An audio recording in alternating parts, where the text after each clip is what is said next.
हाय, hello, नमस्कार आणि रामराम मंडळी. ताई तुम्हा सर्वांचे सहर्ष स्वागत करीत आहे. मित्रांनो, सध्या आपण भाडेपट्टा करार लीज डीड ॲग्रीमेंट याविषयीची सविस्तर माहिती घेत आहोत. माझ्या या आधीच्या व्हिडिओमध्ये मी लीज डीड किंवा भाडेपट्टा करार याविषयीची काही बेसिक माहिती सांगितली आहे. या व्हिडिओमध्ये मी भाडेपट्टा करार म्हणजे काय, तो कोणत्या कायद्याअंतर्गत येतो, त्याचबरोबर भाडेपट्टा कराराचा मसुदा तयार करत असताना कोणत्या गोष्टींचा तपशील त्यात असणे आवश्यक आहे अशी महत्त्वपूर्ण माहिती मी दिली आहे.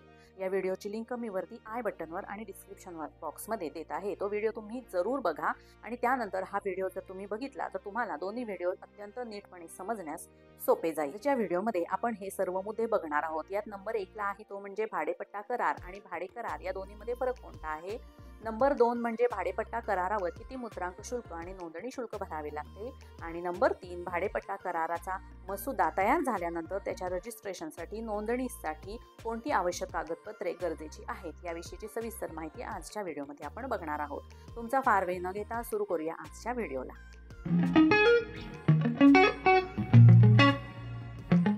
मित्रांनो, आपण या व्हिडिओचा पहिला पॉईंट बघूया, तो म्हणजे भाडेपट्टा करार आणि भाडे करार यामध्ये नक्की कोणता फरक आहे. यातला पहिला पॉईंट आहे कालावधी.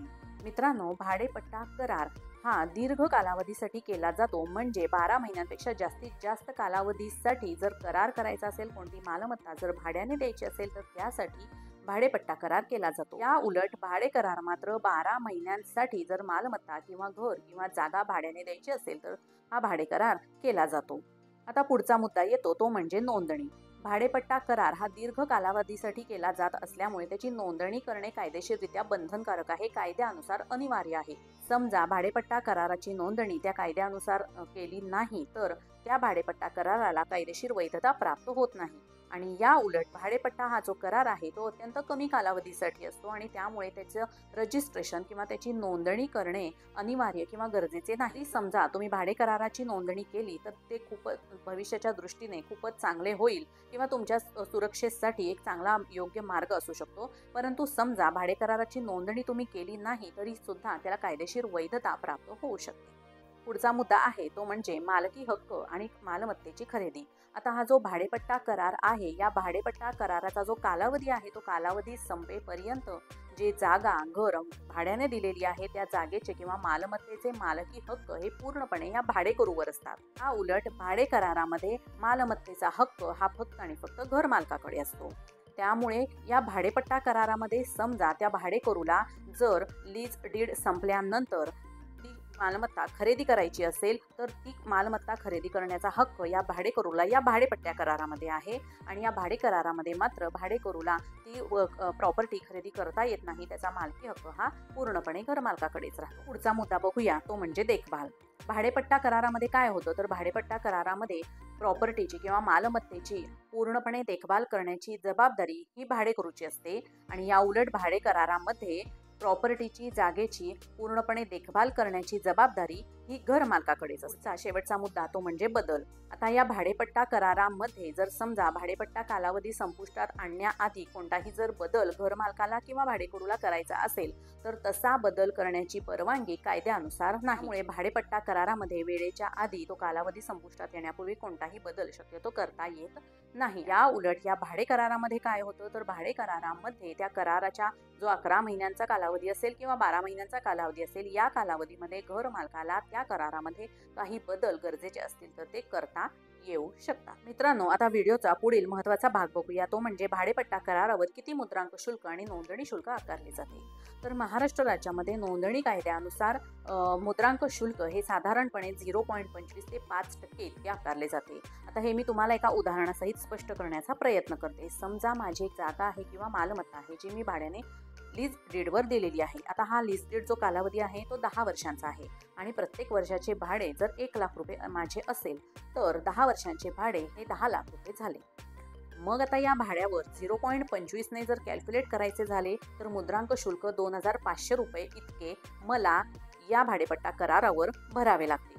या अनुसारच तुम्ही तुमच्या मालमत्तेची किंमत किंवा त्याचा सध्याचा बाजारभाव, त्याचबरोबर ती मालमत्ता कोणत्या जागेत आहे, नगरपालिका क्षेत्रात आहे की महानगरपालिका क्षेत्रात आहे, त्याचबरोबर त्या राज्यामध्ये कोणता कायदा लागू केला आहे, या सर्व गोष्टींवर त्या मालमत्तेच्या भाड्याची किंमत आणि परिणामी मुद्रांक शुल्क हे बदलू शकते, कमी जास्त होऊ शकते, हे तुम्ही नक्की लक्षात ठेवा. आता यानंतर नोंदणी शुल्काचा प्रश्न येतो. महाराष्ट्र राज्यामध्ये भाडेपट्टा करारावर नोंदणी करत असताना नोंदणी शुल्क हे सामान्यतः 1% इतके आकारले जाते. हे देखील नोंदणी शुल्क हे प्रत्येक राज्यानुसार बदलू शकते, हे देखील तुम्ही नक्की लक्षात ठेवले पाहिजे. या व्हिडिओचा सर्वात शेवटचा आणि महत्त्वाचा मुद्दा आपण बघूया, तो म्हणजे भाडेपट्टा करार नोंदणीसाठी कोणती आवश्यक कागदपत्रे अनिवार्य आहेत, गरजेचे आहेत.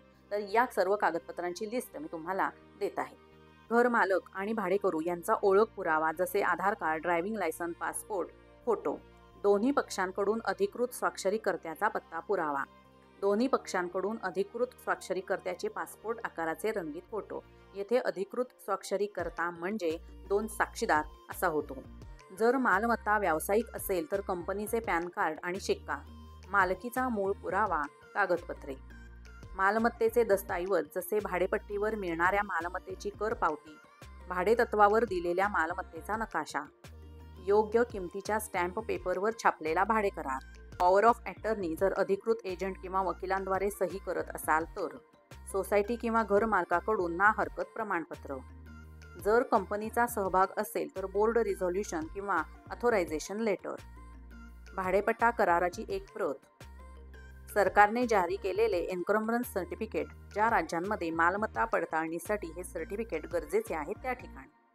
आता भाडेपट्टा कराराविषयी काही प्रश्न मला विचारले गेले आहेत व प्रश्नांची उत्तरे मी माझ्या पुढच्या व्हिडिओमध्ये देणार आहे. त्यामुळे येणारा व्हिडिओ अत्यंत महत्त्वाचा झालेला आहे.